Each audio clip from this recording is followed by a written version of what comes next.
আসসালামু আলাইকুম। কেমন আছেন সবাই? টেস্ট অ্যান্ড টেলস উইথ সালমার একটি নতুন পর্বে আপনাদের সবাইকে বছরের প্রথম লাইফস্টাইল ভ্লগে আমন্ত্রণ জানাই।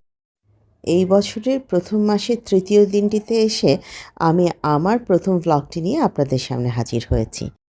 সেই হিসেবে তো আমি আপনাদেরকে বলতেই পারি হ্যাপি নিউ ইয়ার 2026। কাছে দূরে যে যেখান থেকে আমার আজকের ভিডিওটি দেখছেন আপনাদের সবাইকে জানাচ্ছি নতুন বছরের অনেক অনেক শুভকামনা, অভিনন্দন। আশা করছি আপনারা সবাই অনেক ভালো আছেন। আলহামদুলিল্লাহ, আল্লাহর রহমত এবং আপনাদের সবার দোয়ায় আমিও আমার পরিবার ভালো আছি। ছোটো মেয়ে উঠে চলে গিয়েছে, ওর একটা কোচিং আছে সেখানে চলে যাবে জন্য। তো আমি ওকে তুলে দিয়ে বললাম, তুমি রেডি হও, ফ্রেশ হও, আমি চটজলদি তোমার ঘরটা গুছিয়ে বিছানাটা গুছিয়ে তোমাকে নাস্তা দিচ্ছি। যতই ঠান্ডা থাকুক, শীত থাকুক, পড়াশোনা তো করতে হবে। স্কুল শুরু হয়ে গেছে। সেই সাথে বড় মেয়ের এই মাসের ৯ তারিখ থেকে একটা পরীক্ষা আছে, সেটা নিয়েও সে ব্যস্ত।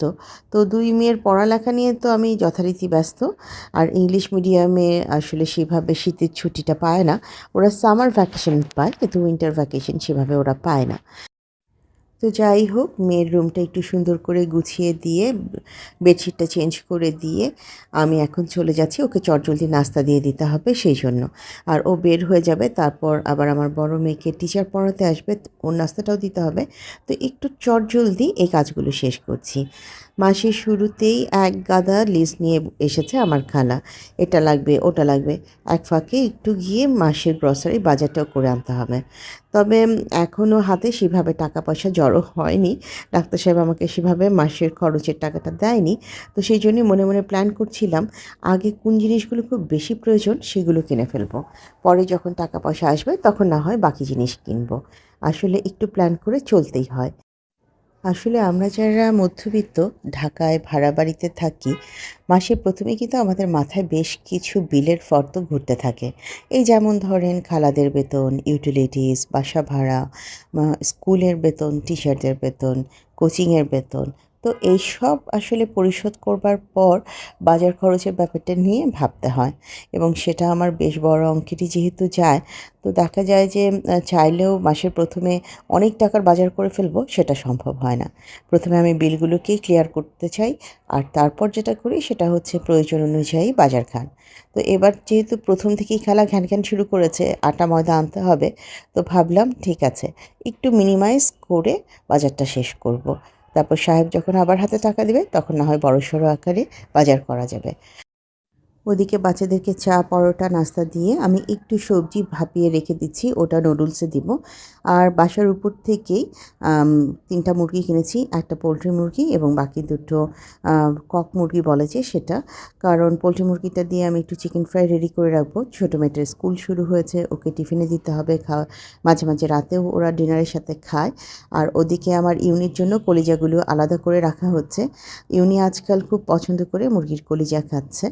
তো সেজন্য বললাম ওর জন্য কলিজাগুলোকে আলাদা করে তুমি গোছাতে থাকো। খালাকে দিলাম বাজারঘাট যেটুকু আছে সেটা গোছাতে। এদিকে আমি একটু ওয়াশিং মেশিনে যে চাদরগুলো তুলে এনেছি মেয়ের রুম থেকে সেগুলোকে ধুতে দিয়ে গ্রসারি শপিংয়ে বের হয়ে যাব। আজকাল কাপড় ধুয়েও শান্তি পাচ্ছি না, 2 থেকে 3 দিন লেগে যাচ্ছে কাপড় শুকাতে। তার মধ্যে এত কাপড় জমে গিয়েছিল যে একেবারে ওয়াশিং মেশিনের গলা পর্যন্ত ছুঁই। তো তাড়াতাড়ি কাপড়গুলোকে ধুতে দিয়ে আমি শপিংয়ে চলে যাব। আর কিছু শাকসবজি, মাছ না সরি মুরগি কিনেছি। খালাকে বলেছি যে তুমি এগুলো রেডি করতে থাকো, আমি এই ফাঁকে চটজলদি গিয়ে বাকি গ্রসারি শপিংগুলো করে নিয়ে আসছি। সকালবেলায় ঘুম থেকে উঠে ছোটো মেয়েটা যে স্কুলে যাবে এই ব্যাপারটাই আমার কাছে অস্বাভাবিক লাগছে। এই ব্যক্তি বর্তমানে বাসায় থেকে এমন অবস্থা যে বেলা 11টা 11:30টার আগে সে বিছানা থেকে উঠে না। এখন যখন স্কুল শুরু হচ্ছে, সে যে কীভাবে স্কুল করবে সে চিন্তায় আমার নিজেরই মাথা খারাপ হয়ে যাচ্ছে। দেখুন না গাছগুলোর কী অবস্থা, কেমন যেন নেতিয়ে পড়েছে ঠান্ডায়। আল্লাহ সব কিছু স্বাভাবিক করে দাও, একটু রোদের দেখা দাও, আর তো এই ঠান্ডা সহ্য হচ্ছে না। এই যে চলে এসেছি টুকটাক বাজার করে, ঠিক যতটুকু প্রয়োজন ততটুকুই বাজার করেছি। তেল আনতে চেয়েছিলাম 5 লিটার, কিন্তু সব কিছু হাতে ধরে নিয়ে আসাটা খুব কঠিন মনে হচ্ছিল। তাই 1 লিটারের একটা তুলে নিয়ে চলে এসেছি। যেদিন ডাক্তার সাহেবকে নিয়ে বাজারে যাব সেদিন বেশি করে বাজার করে আনবো। একা একা বাজার করে নিয়ে ফেরাটাও আমার জন্য একটু প্যারা। যেহেতু ওয়াকিং ডিস্টেন্সে সেভাবে আসলে রিক্সা নেওয়া হয় না। আচ্ছা, এখানে খালা যেগুলো খুব জরুরি বলে দিয়েছিল, যেমন আটা, ময়দা, ডাল, সেগুলো তো এনেছি। সাথে আমার মেয়ের জন্য টিফিনের আইটেমগুলোও নিয়ে চলে এসেছি। এগুলো থাকলে মোটামুটি মাথা ঠান্ডা। আপাতত এইটুকু বাজার হলেই আমার সপ্তাহখানেক কেটে যাবে। তারপর ফ্রাইডেতে বড় আকারে ডাক্তার সাহেবকে নিয়ে বাজার করা যাবে। আসলে একা একা বাজার করে জিনিস টেনে আনাটা খুবই প্যারার মনে হয়েছে আমার। আজকে একটা মেয়েও আমার সাথে যায়নি। অন্যদিন মেয়েরা আমার সাথে থাকে। তো এগুলোকে এখন মোটামুটি আমি গোছগাছ করব। ওদিকে খালা রান্নার জোগাড় দিয়ে গেছে। রান্নাও আমি বসিয়ে এসেছি। কিছু রান্না অন ক্যামেরায়, কিছু রান্না অফ ক্যামেরায় হবে। প্রথমে যেটা করলাম, ডিমগুলোকে ধুয়ে আগে জায়গা মতন গুছিয়ে নিচ্ছি। একটু ঝরা দিয়ে রেখেছিলাম। ব্যাস এখন জাস্ট বক্সে তুলে ফ্রিজে রেখে দেবো। আর এই ডিম গোছানো দেখলে নাকি অনেকেরই খুব মজা লাগে। অনেকে আমাকে বলে, "আপু, আপনি যখন একদম কেস ভর্তি করে ডিম গোছান, দেখতে খুব মজা লাগে।" আমার নিজেরও এই কাজটা খুব পছন্দের। আচ্ছা, এইগুলোকে আগে এক দৌড়ে ফ্রিজে তুলে রেখে আসি। তারপরে একটা একটা করে অনেক জিনিস রিফিল করতে হবে। মাসের শুরু যেহেতু, কাজেই জিনিসপত্র তো কমে গেছে। সেজন্য খুব বেশি জিনিস আছে সেটা মনে করার কিছু নেই। এগুলোকে আগে একটা একটা করে রিফিল করি। দেখুন, এই গাছটাকে না ভেতরে নিয়ে চলে এসেছিলাম আন্টির কথা মতন। আলহামদুলিল্লাহ, গাছের পাতাগুলো কি সুন্দর সবুজ হয়ে গেছে এবং যে হলুদ পাতার ঝামেলাটা শুরু হয়েছিল সেটাও কমে গিয়েছে। আচ্ছা, এখানে আগে মুগ ডালটা তুলে রাখছি। এখন ভাজলাম না। পরে একসময় ভেজে নিয়ে ঠান্ডা করে আবার তুলব। আপাতত এগুলোকে রিফিল করে নিচ্ছি। অল্প পরিমাণে এনেছি, কারণ গত মাসেও একটু বেশি করে মুগ ডাল কেনা হয়েছিল, সেটুকু রয়ে গেছে। তো ওই ভাজার সাথে এই কাঁচা মুগ ডালটা মেলাতে চাচ্ছি না, সেজন্য এটাকে আলাদা করে ফেললাম। আর মসুর ডালও আগের অনেকটা রয়ে গেছে। খালি এবার 1/2 কিলো নিয়ে এসেছি। মোটামুটি এই মুগ ডাল, মসুর ডাল দিয়ে আমার এই মাস চলে যাবে। কেন হিসাবের দিচ্ছি জানেন? নিজেকেও একটু ক্লিয়ার রাখার জন্য। আমি অনেক কিছু হিসাব করি না। অনেক কিছুর হিসাব খেয়ালও করি না, দেখিও না। জাস্ট প্রয়োজন হলে সেটা আনি। কিন্তু একটু একটু করে এই দায়িত্বগুলো নেওয়া শুরু করেছি। বাজার কতটুকু লাগছে, কতটুকু লাগবে, একটা টেন্টেটিভ হিসাব নিজের মাথার মধ্যে সেট করার চেষ্টা করছি। আর এই মশলার বাটিগুলোতেও অনেক ধরনের মশলা কমে গিয়েছে। সেগুলো টুকটাক কিনে এনেছি। ভাবলাম আমি নিজেই একটু গুছিয়ে রাখি। এই পাশটায় রাখছি একটু এলাচ, তারপর দারুচিনি, তেজপাতা, লবঙ্গ, এই জিনিসগুলো। আর অন্য পাশগুলোতে গুঁড়ো মশলা থাকে। এই দারুচিনি ডাক্তার সাহেব ভুটান থেকে আসার সময় এত পরিমাণে এনেছে যে আরও ২-৩ বছর আরাম করে খেতে পারবো।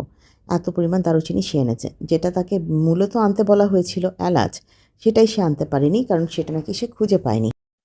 তো এই পাশে একটু মরিচ গুঁড়া, হলুদ গুঁড়া, ধনে গুঁড়া, জিরা গুঁড়া সব গুছিয়ে গুছিয়ে রেখে দিচ্ছি। মরিচ গুঁড়া আবার করতে হবে। জুন মাসের দিকে কোরবানি ঈদের পরপরই আমি মরিচ কিনে এনে গুঁড়া করেছিলাম।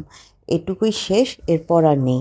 তো ভাবছি যে রোদটা একটু কড়া উঠলে কিছু মরিচ কিনে ভাঙিয়ে গুঁড়া করে নেব। আসলে এই মশলাগুলো রিফিল করতে করতে একটা জিনিস চিন্তা করলাম। প্রত্যেক মাসের প্রথমেই তো এইভাবে সব কিছু গোছাই, রিফিল করি, সব কিছুকে ঠিকঠাক করে রাখি। এই একটা একটা করে মাসের পর মাস জিনিস গোছাতে গোছাতে এখন বছরও সব শেষ হয়ে যাচ্ছে। কত দ্রুত সময় কেটে যায়, তাই না? দেখতে দেখতে সেদিন এলাম, বাংলাদেশে সংসার পাতলাম। আর এখন প্রায় ২.৫ বছর হয়ে গেছে আমি বাংলাদেশে আছি। রিজিকের মালিক আল্লাহ। জানি না আবার কখন কোথায় থাকবো কিংবা কীভাবে থাকবো। আল্লাহ যেন আমাদের প্রত্যেকটি দিনকে তার রহমতের ছায়ায় রেখে দেন। আমাদের প্রত্যেকটি কাজকে ভালোভাবে কবুল করে নেন। আসলে এখন চোখের নিমেষে এত দ্রুত সময় চলে যাচ্ছে, বছর গড়িয়ে যাচ্ছে, বিশ্বাসই হয় না। এই তো সেদিন ২০২৫কে আমন্ত্রণ জানালাম জীবনে, আজ ২০২৬। চোখের নিমেষে একটা বছর উধাও। ক্যালেন্ডারের পাতা উল্টাতে উল্টাতে বছর যে উল্টে যাচ্ছে সেদিকে খেয়ালই নেই। আমার ডাক্তারকে বলেছিলাম, সবাই টক বড়ই খাচ্ছে, ভর্তা করে খাচ্ছে, তুমি একটু বড়ই কিনে নিয়ে এসো। ভদ্রলোক বড়ই কিনে নিয়ে এসেছে। এখন সেটা তুলছি। গতকাল সন্ধ্যায় সেটা এনেছিল। বিশ্বাস করেন, টক বড়ি আনতে বলেছিলাম। বাজারের সবচাইতে কষ্টা বড়ইগুলো কিনে এনেছে। বেছে বেছে এনেছে, যাতে আমি মুখেই দিতে না পারি। একটা বড়ই একটু মুখে দিয়েছিলাম মনের ভুলে। ওরে সর্বনাশ, গলা পর্যন্ত কষ্টা হয়ে গেছে। এখন অপেক্ষা করছি রোদের জন্য। রোদে দিয়ে যদি এই বড়ইগুলোকে একটু পাকানো যায় তাহলে হয়তো মুখে দিতে পারবো। তাহলে সবগুলো বড়ই ছেঁচে, ছেঁচে আমি ডাক্তারকে ভর্তা করে খাইয়ে দিব। ডিসিশন ফাইনাল, যা আছে কপালে। আজ এই পাশের কাজ গোছাতে গোছাতে রান্নাঘরে যে কখন ঢুকে রান্না শেষ করব নিজেও বুঝে উঠতে পারছি না। দুদিকে দুটো রান্না চলছে। একদিকে ডাল বসিয়ে দিয়ে এসেছি, আরেকদিকে একটু লাউ দিয়ে মাছের তরকারি বসিয়ে দিয়েছি। ওই দুটো রান্না ওইদিকে চলছে, এদিকে যতটুকু পারছি আমি সব কিছু রিফিল করে নিচ্ছি। বিস্কিটগুলোকে এখানে তুলে রেখে দিচ্ছি হাতের কাছে। একটুক্ষণ পর পর চা দিয়ে বিস্কিট খাওয়া আমার বড় মেয়ের অভ্যাস। যেহেতু সে পড়াশোনা করছে, রাত জেগে পড়ছে, ফ্লাক্সে প্রচুর পরিমাণে চা রাখে এবং হাতের কাছে যেন বিস্কিটটা পায়, সেই জন্যই আমি সব কিছু গুছিয়ে ওর হাতের কাছে রাখি। আমার নিজেরও খুব কষ্ট লাগে। এই ভয়ঙ্কর শীতের রাতে আমরা যখন কম্বলের নিচে, সে বেচারি বসে বসে পড়ছে। এটাই আসলে জীবন।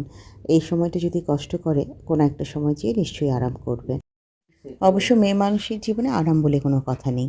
এই যে আমি একাধারে এত কিছু করেই যাচ্ছি, আরামের তো কোনো লক্ষণ দেখছি না। আমি আমার স্টুডেন্ট লাইফ শেষ করবার পর থেকে কখনোই বসে থাকিনি। কোনো না কোনো কিছু নিয়ে নিজেকে ব্যস্ত রেখেছি।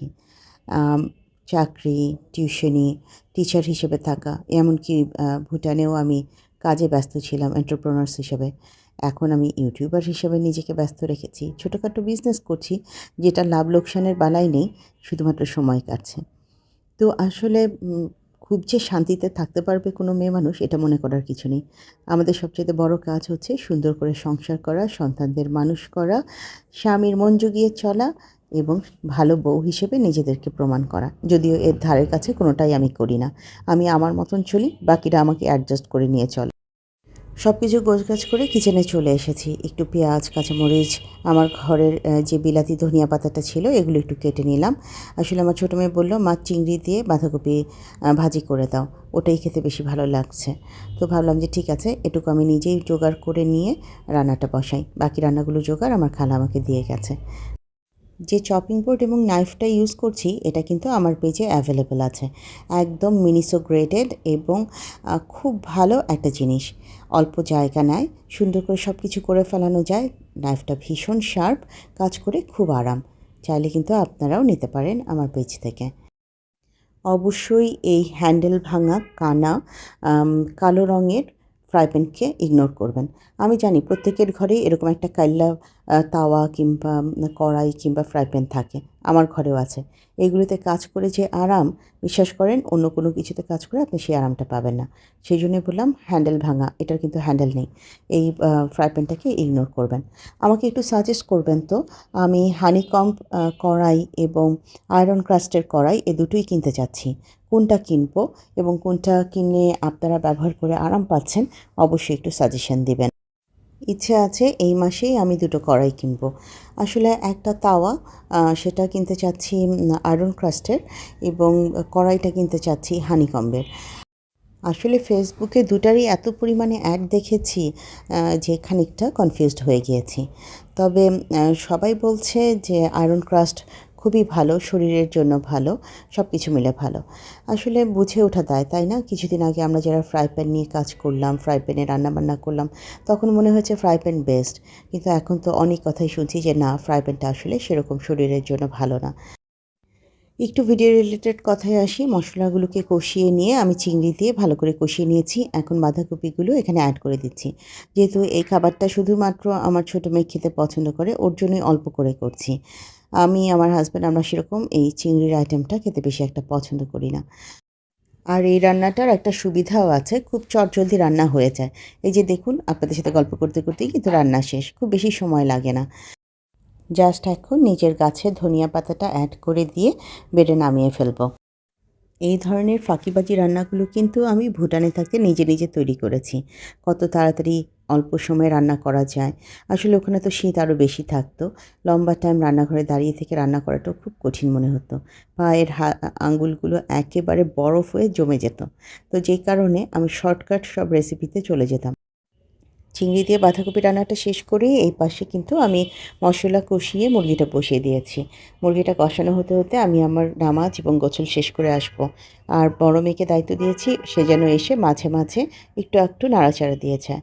আসলে ছোট দিনের বেলা যত চেষ্টাই করা হোক কাজ যেন শেষ করা যায় না।